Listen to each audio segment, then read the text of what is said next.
Happy Saturday! Today I'm going to show you how I made the cover for my book, No Hope Beyond This Point. So what we need today is food dye, a mason jar with water, preferably one that's got a flat side that doesn't have any writing on it, and a sheet of white paper.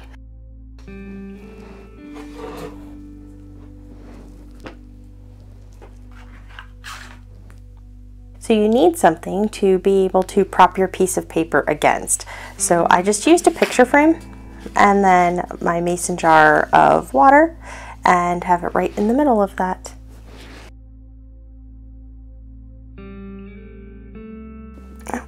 Apparently closed this too tight for myself.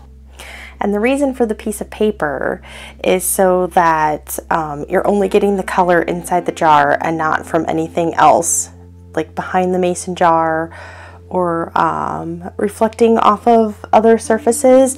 Hence the reason you also want a mason jar, because you want a flat surface, whereas it's concaved like a glass, it's going to pick up reflections from around the room much easier. So I have my food dye here, and just pick up any colors you want. Oh, I don't have any red in this one. Apparently only blue and yellow. And then I just started dropping in.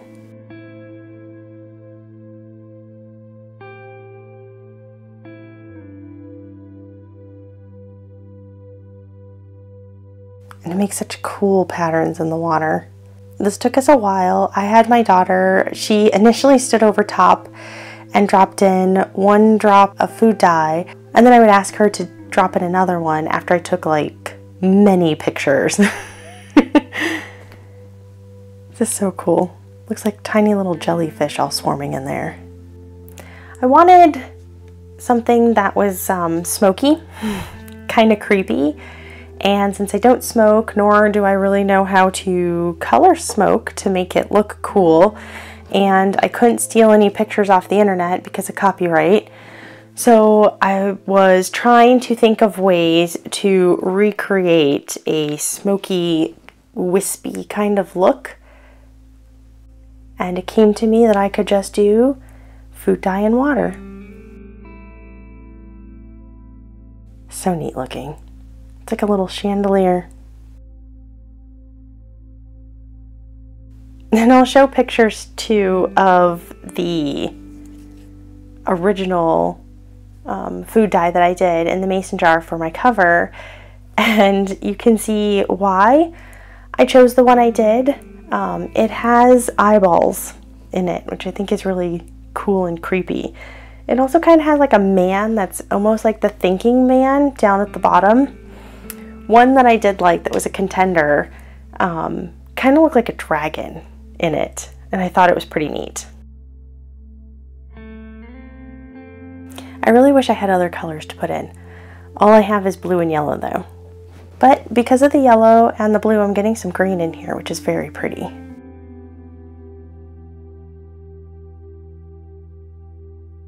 Oh, and I love all the movement in here. Just so neat. How it just swirls around. You really don't have to do anything. It's very calming and relaxing to watch too, in my opinion. I love how it spreads. And again, it's got all these little like bulbous bits to it in the blue that just kind of look like jellyfish to me. And then you'll notice too, it's settling all down towards the bottom as it goes, which is how I ended up getting the back cover for my book. As we're sitting there, my mom and I are chatting in her kitchen, and then my mother reaches out and just kind of shook the jar some. Apparently this is not going to work for me. I have to put the lid on. I'm going to get dye everywhere. But anyway, she had just shaken the jar, and all the food dye at the bottom, nope, this one didn't do it. All the food dye at the bottom had started like rising back up. Anyways, it gave this really like smoky look to the back. So unlike the front, which was very swirly from the food dye initially going and settling down. And then up at the top here are the eyes.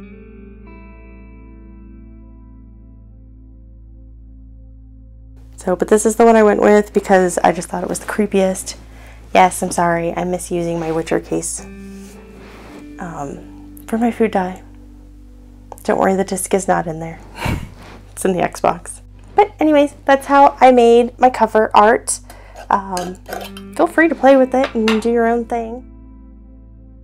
Here are the pictures that I took when I initially made my cover art. I first started with a normal glass and I put it on some white paper just to help block the scene behind it so that you could just see the vibrant colors. And it turned out pretty nice, as you can see. I loved how the colors mixed together to make black. It's very awesome for a horror book. And this one was nice because it had a dragon down near the bottom. The only problem with it is that since it's curved, it was really hard to crop it in order to use it for a cover art. So instead I asked my mom if she had a mason jar because the squareness of it would help crop it, plus reduce glare from the light. And my daughter, she stood over top of me as I squatted down and took pictures. So she didn't get to see all these amazing images until after I was done. My mother was sitting next to me, so she got to enjoy the beautiful array of shapes, designs, and colors as everything was mixing. And I do kind of wish I had taken video of this because it's gorgeous to just watch the colors swirl around in the water. And here are the images of when my mother shook up the jar and the dye started to rise again. It gave it a very amber color and I really liked it, and I thought it worked really well for the back of the book. And there you go. That is how I made the cover art for my book No Hope Beyond This Point. I hope you enjoyed watching this. See you again in 2 weeks.